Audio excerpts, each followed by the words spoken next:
Cyclone Field is an application that can be used on Android or iOS platform that allows us to connect remotely with the BLK2GO in field and to have access to advanced functionality compared to the BLK Live.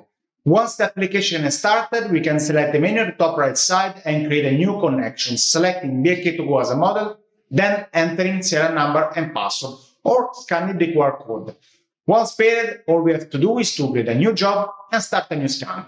In the setting menu, we can find then several options. We can choose low, medium, or high scan density to already filter point clouds during the acquisition phase. Image compression to reduce the required storage space. Select press and go if you want to initialize in dynamic mode instead of using the double stand. Once the scan is completed, we can check the data from 2D cloud or 3D cloud, or alternatively start a new acquisition. Cyclone Field allows us to see the path of the BLK2GO in the space in real time and therefore understand if you have acquired all the data necessary for post-processing in Office with XPath Office Fusion.